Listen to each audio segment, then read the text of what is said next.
బోండా ఉమాకు పిఠాపురం మాజీ MLA strong counter ఇస్తున్నారు. బోండా ఉమా అలా మాట్లాడడం సరికాదంటున్నారు వర్మ. కాపులను కాపాడింది చంద్రబాబే అన్నారు వర్మ. వ్యక్తిగత అభిప్రాయాలు పార్టీ పైన రుద్దొద్దంటూ కూడా నిప్పులు చెరుగుతున్నారు. చంద్రబాబు ఇచ్చినటువంటి కాపు రిజర్వేషన్లను జగన్ తొలగించినటువంటి విషయం మర్చిపోవద్దంటూ కూడా హితో పలికారు. అయితే 2019 ఎన్నికల్లో తెలుగుదేశం పార్టీ ఓటమికి కాపు ఉద్యమం కారణం కాదంటున్నారు వర్మ. అయితే కాపు ఉద్యమం వల్ల తెలుగుదేశం పార్టీ ఓడిపోయిందని ముద్రగడ సంతాప సభలో బోండా ఉమా వ్యాఖ్యానించారు. ఈ మొత్తం ఎపిసోడ్కు ప్రధానమైనటువంటి కారణంగా నిలుస్తుంది గుంటూరు సభ. గుంటూరులో ముద్రగడ పద్మనాభానికి సంబంధించినటువంటి సంస్మరణ సభ నిర్వహించడం జరిగింది. So Telugu Desam party MLA bonda Uma అక్కడికి చేరుకున్నారు. మాజీ మంత్రి అంబటి రాంబాబు కూడా అక్కడికి రావడం జరిగింది. ముద్రగడ అందించినటువంటి సేవలు, ముద్రగడం చేసినటువంటి కాపు ఉద్యమానికి సంబంధించినటువంటి అంశాలను అక్కడికి వచ్చినటువంటి ప్రవక్తలందరూ కూడా ప్రధానంగా ప్రసంగాల్లో పొందుపరచడం జరిగింది. కానీ బోండా ఉమా చేసినటువంటి స్పీచ్ మాత్రం కొంతవరకు హైలైట్గా నిలుస్తుంది. ఒక అధికార పార్టీకి సంబంధించినటువంటి ఎమ్మెల్యేగా ఉన్నటువంటి ఆయన 2019లో తెలుగుదేశం పార్టీ ఓడిపోవడానికి కారణం ముద్రగడ పద్మనాభం చేపట్టినటువంటి కాపు రిజర్వేషన్లకు సంబంధించినటువంటి ఉద్యమ ఫలితమే. దీని ఫలితం కాబట్టే తెలుగుదేశం పార్టీ అధికారాన్ని కోల్పోయింది. అంటే మా పార్టీ ఓడిపోవడానికి కారణం ముద్రగడ చేపట్టినటువంటి ఉద్యమమే అనేటువంటి రీతిలో ఆయన మాట్లాడినటువంటి తీరు. దీంతో పాటుగా రాష్ట్రంలో అత్యధికంగా ఉన్నటువంటి జనాభాలు దాదాపు 4 కోట్ల మందిలో 1 కోటి మందికి పైగా ఉన్నటువంటి కాపులు ఏ పార్టీ వైపు మొగ్గు చూపితే ఆ పార్టీ మాత్రమే అధికారంలోకి వస్తుంది అనేటువంటి రీతిలో ఆయన ప్రసంగించినటువంటి తీరు.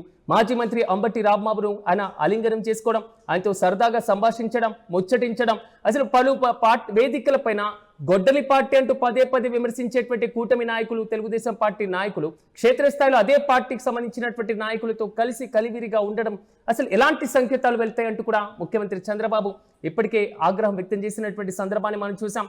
తెలుగుదేశం పార్టీ రాష్ట్ర అధ్యక్షుడు పల్లాతో పాటుగా మంత్రి నిమ్మల వీరిద్దరిని కూడా బోండా ఉమా నుంచి వివరణ తీసుకోవాల్సిందిగా ఆదేశాలు జారీ చేసినట్లుగా కూడా కీలకంగా తెలుస్తున్నాయి. అయితే తాజాగా బోండా ఉమా కూడా స్పందించడం జరిగింది. పార్టీ ఆదేశిస్తే నేను వివరణ ఇవ్వడానికి సిద్ధంగా ఉన్నాను, కానీ ఇదే పలు సందర్భాల్లో పలు వేదికలపైన మాట్లాడినటువంటి నాయకులు కూడా ఉన్నారు.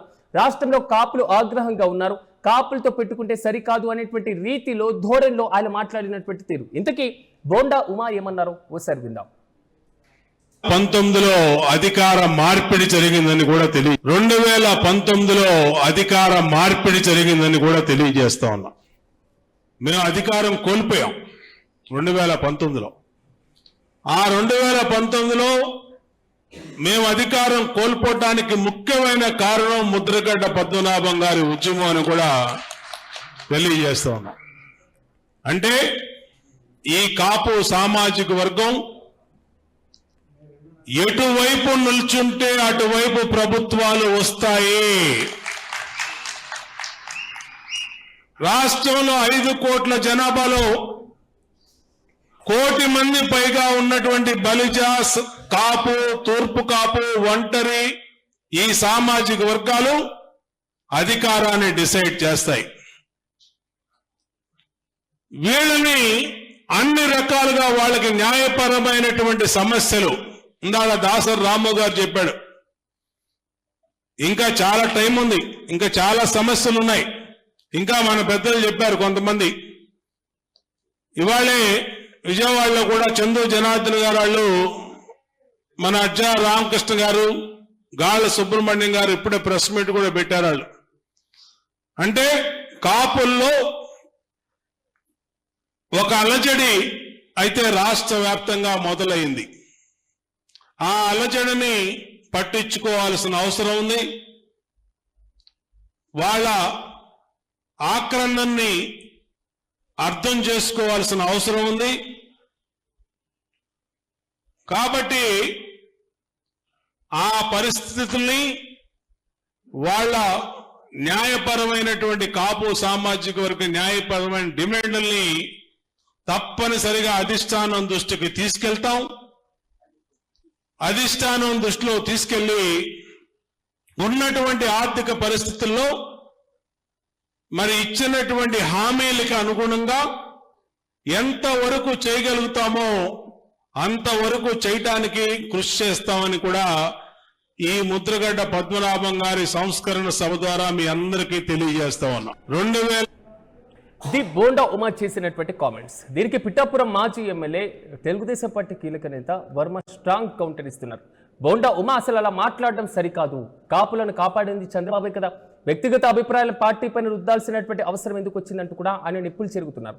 దీంతో పాటుగా చంద్రబాబు ఇచ్చినటువంటి కాపు రిజర్వేషన్లను జగన్ తొలగించినటువంటి విషయం మర్చిపోవద్దంటూ కూడా వర్మ హితవు పలుకుతున్నారు. ఇక 2019 ఎన్నికల్లో తెలుగుదేశం పార్టీ ఓటమికి అసలు కాపు ఉద్యమానికి సంబంధమే లేదు, అది ఒక కారణమే కాదంటూ కూడా వర్మ అంటున్నారు. ఇంతకు వర్మ ఏమంటున్నారు ఓసారి విందాం. 2019 ఓటమికి కారణాలు ఏదైతే చెప్పారో బోండా ఉమ్మ గారు, అది ఆయన యొక్క వ్యక్తిగత అభిప్రాయం. నేను చెప్పింది ఏంటంటే, ఈవేళ నిజంగా నిస్వార్థంగా ఇచ్చిన మాట ప్రకారం కాపుల కోసం పనిచేసిన వ్యక్తి చంద్రబాబు నాయుడు గారు. కాపు రిజర్వేషన్లో ఉండండి, ఈడబ్ల్యూఎస్లోంచి కాపు కార్పొరేషన్ అవనండి, విదేశీ విద్య అవనండి, స్వయం ఉపాధి అవనండి, కాపు భవనాల నిర్మాణం అవనండి, ఇన్ని ఉన్నాయి. ఒకటి మీరు చెప్పుకోగలరా జగన్మోహన్ రెడ్డి గారు? లేదు. అల్టిమేట్గా ఏంటంటే, పద్మనాభం గారు స్వర్గస్థులయ్యారు, ఆయన గురించి ఎవరో కూడా తప్పుగా మాట్లాడకూడదు. ఆయన ఆ కమ్యూనిటీ గురించి పోరాడిన మాట వాస్తవం, అందులో తేడా లేదు. ఏదైనా ఆ కమ్యూనిటీకి చేసిన వ్యక్తి చంద్రబాబు నాయుడు గారు, ఇది వాస్తవం, ఇందులో తేడా లేదు. కాపుల కోసం ఇంత కష్టపడి ఇంత ఖర్చు పెట్టి ఇన్ని రకాల అవకాశాలు కల్పించిన చంద్రబాబు నాయుడు గారి గురించి యావత్ తెలుగుదేశం పార్టీలో ఉన్న 175 నియోజకవర్గాల్లో ఉన్న అందరూ మాట్లాడవలసిన ఆవశ్యకత ఉంది. నిజాలు ప్రజలకు తెలియజేయాలి. ఎందుకంటే ఒకసారి మర్చిపోతారు. కాపుల అభివృద్ధికి 2014-19లో చంద్రబాబు నాయుడు గారు చేసినట్టు ఏ ముఖ్యమంత్రి కూడా చేయలేదు. చంద్రబాబు నాయుడు గారికి కులాలు ఉండవు. ఏ కులం వెనకబడిందో దాని మీద ప్రేమతో అభివృద్ధి ఆర్థికంగా నిలబెట్టడానికి చూస్తారు. చంద్రబాబు నాయుడు ఒక్కడే కాపుల కోసం పెద్దపీట వేసిన నాయకుడు చంద్రబాబు నాయుడు గారు. అటు రిజర్వేషన్లో కానీ, ఇటు కాపు కార్పొరేషన్ నిధుల్లో కానీ, విదేశీ విద్య ఇవ్వడంలో కానీ, అలాగే స్వయం ఉపాధి యూనిట్స్ ఇవ్వడంలో కానీ, కాపు భవనాల నిర్మాణంలో కానీ, ఎన్ని రకాలుగా చంద్రబాబు నాయుడు గారు మరి కాపులకి అండగా నిలబడ్డ నాయకుడు చంద్రబాబు నాయుడు. మొత్తం మీద ఈ కాపు రిజర్వేషన్ల అంశం 2019 ఎన్నికల్లో దాన్ని చూపించినటువంటి ప్రభావం పైన సొంత పార్టీలో తెలుగుదేశం పార్టీ నాయకుల మధ్య తీవ్రమైనటువంటి విమర్శ ప్రతి విమర్శల వైపు అడుగులు వేస్తున్నటువంటి పరిస్థితి. అంటే స్ట్రాంగ్ కౌంటర్ల వెనకాల కూడా ఒక వ్యూహం ఉంటుందా లేదా అనేటువంటి విషయాన్ని పక్కన పెట్టేస్తే, బోండా ఉమా చేసినటువంటి కామెంట్స్ పైన ఇప్పటికీ తెలుగుదేశం పార్టీ అధిష్టానం ఆగ్రహం వ్యక్తం చేస్తుంది. ఆయన వివరణ ఇవ్వాల్సిందిగా ఆదేశాలు జారీ చేయడం జరిగింది. మరి ఆయన ఎలాంటి వివరణ ఇవ్వబోతున్నారు, నేను ఎందుకు ఆ వేదికను పంచుకోవాల్సి వచ్చింది అనేటువంటి అంశంపైన పార్టీ అధిష్టానంతో ఆయన ఏం మాట్లాడబోతున్నారు అనేటువంటి అంశాన్ని పక్కన పెట్టేద్దాం. కానీ పిఠాపురం మాజీ ఎమ్మెల్యే వర్మ ఇప్పుడు స్ట్రాంగ్ గా కౌంటర్ ఇవ్వడం, మీరు చంద్రబాబు చేసినటువంటి అంశాన్ని, ఆయన కల్పించినటువంటి రిజర్వేషన్ల అంశాన్ని మర్చిపోయారా, కాపులకి మన పార్టీ ఇస్తున్నటువంటి అంశాలను మీరు మర్చిపోతున్నారా అనేటువంటి రీతిలో ఆయన మాట్లాడారు. కాపుల్ని కాపాడింది చంద్రబాబు అనేటువంటి ఇష్యూ, బడ్జెట్లో కూటమి ప్రభుత్వం కాపులకు కేటాయిస్తున్నటువంటి నిధులకు సంబంధించినటువంటి అంశం, అసలు ఓటమికి కాపు ఉద్యమం కారణమే కాదు అనేటువంటి రీతిలో వర్మ మాట్లాడుతున్నటువంటి పరిస్థితి. ఓవరాల్గా చూసుకుంటే కాపు ఉద్యమం ఆంధ్రప్రదేశ్ రాజకీయాల్లో కీలకమైనటువంటి మలుపు తిరిగినటువంటి వైనం కూడా మనం చూసాం. ముద్రగడ పద్మనాభం కీ రోల్ పోషించినటువంటి వ్యక్తిగా ఉన్నారు. అయితే 2019 ఎన్నికలకి తెలుగుదేశం పార్టీ ఓటమికి కారణం అయిందా లేదా అనేటువంటి అంశాల కన్నా ఇప్పుడు నాయకుల మధ్య సాగుతున్నటువంటి ఈ తంతు, బోండా ఉమా తెలుగుదేశం పార్టీలో ఒక కీలకంగా చేస్తున్నటువంటి వివాదాస్పదమైనటువంటి వ్యాఖ్యలు అనేక ఊహాగానాల వైపు అడుగులు వేస్తున్నాయి. ఇప్పటి కృష్ణా జిల్లా వ్యాప్తంగా కూడా బోండా ఉమా టీడీపీకి దూరం కాబోతున్నారు, దూరం చేయబోతున్నారు అనేటువంటి రీతిలో కూడా కొత్త కొత్త ఊహలు కూడా తెర మీదకి వస్తున్నాయి. మరి ఆయన ఎలాంటి వివరణ ఇవ్వబోతున్నారు, పార్టీ దానిపైన సంతృప్తి వ్యక్తం చేసేటువంటి అవకాశం ఉందా లేదా, తాజాగా చెలరేగినటువంటి ఈ వివాదం పైన ఏ విధంగా పులి స్టాప్ పెట్టబోతున్నారో మనము వేచి చూద్దాం.